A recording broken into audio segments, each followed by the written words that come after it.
Hi, Satyam Srivastava this side. आपने एक question पूछा है, how to set my menu and determine the prices of the dishes.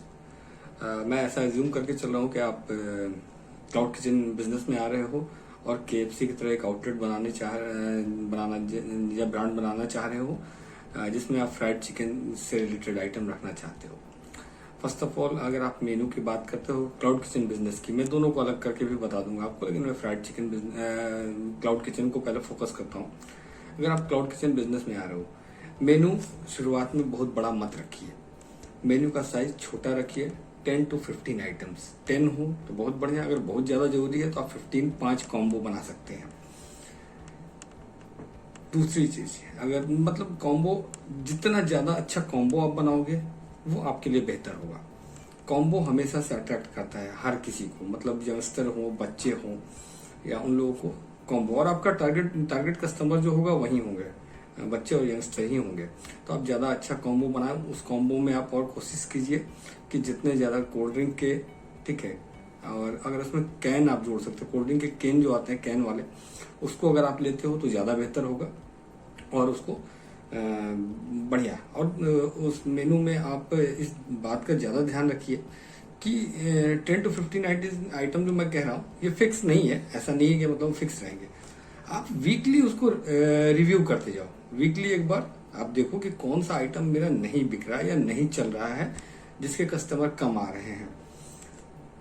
उस item को एक बार कोशिश कीजिए, आप अगर क्लाउड किचन बिजनेस में है तो उसको ऊपर शिफ्ट कीजिए, उसको किसी कॉम्बो के साथ ट्राई कीजिए, फिर एक वीक देख लीजिए। अगर वो नहीं चलता है उसको तुरंत हटा दीजिए। दूसरी चीज, हर आइटम जो भी आपको रखना है उसको ऐसा रखना है कि जो कि विदिन 10 मिनट्स मेरा तैयार हो जाए। बहुत देर जो टाइम ले, उस तरह का कोई भी आइटम आपको मेन्यू में अपने लाने की जरूरत नहीं है।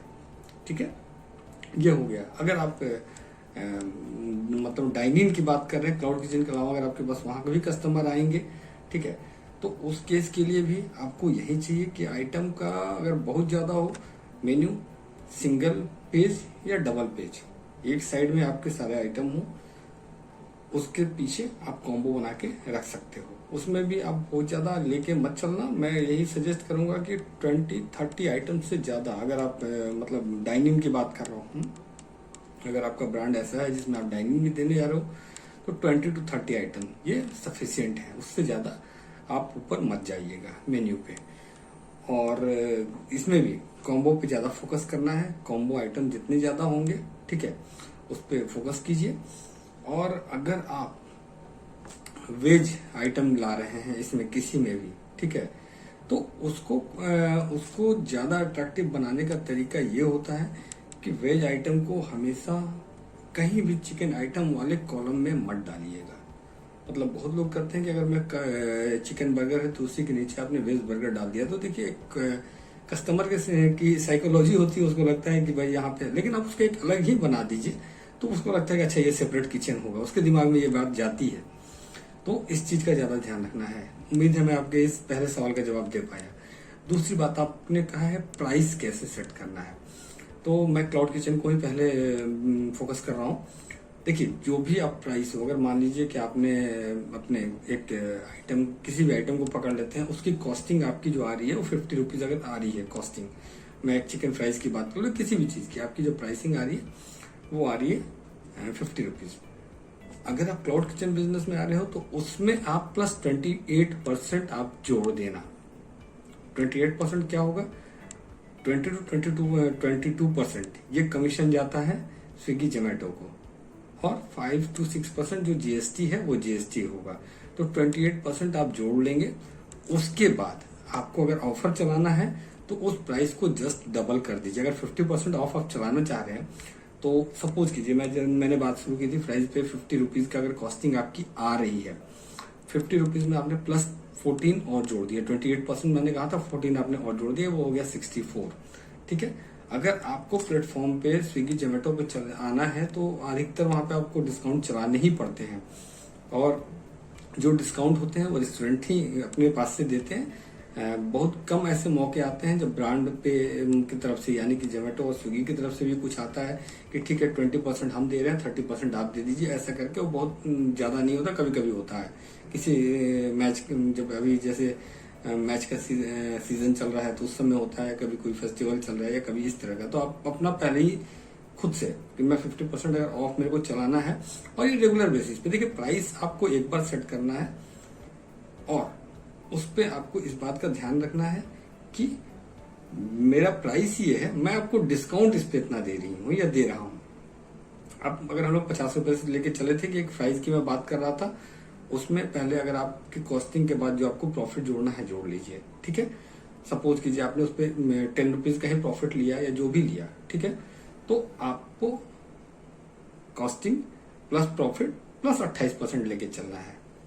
सपोज कीजिए 50 रुपीज आपकी कॉस्टिंग आ रही है, आपने उस पर 25 रुपीज अगर आपने वो रखा है, प्रॉफिट रखा है, प्लस आपको उस पर वो जोड़ लेना है 28% प्लस कर लेना है, और उसके बाद आपको उसको जस्ट डबल कर लेना है। सपोज अगर आपने 50% ऑफ चलाना है तो उसको जस्ट डबल कर लेना है। सपोज कीजिए कि अगर आपने 50 का आइटम था प्लस 25 उसमें वो जोड़ लिया आपने, 28% आपने उसका उन लोगों का कमीशन और वो जीएसटी जोड़ लिया, और प्लस आपने अपना प्रॉफिट जोड़ लिया, तो 75 प्लस 28% अप्रॉक्स वो करीब करीब आ जाएगा 1421, करीब करीब आपको ये आना चाहिए 90 रुपीज के आसपास या ऊपर होगा, 92। उसके बाद जस्ट उसको डबल कर लीजिए, मीन्स कि 180 या 185 जो भी जा रहा है, फिर आप 50 वो उसमें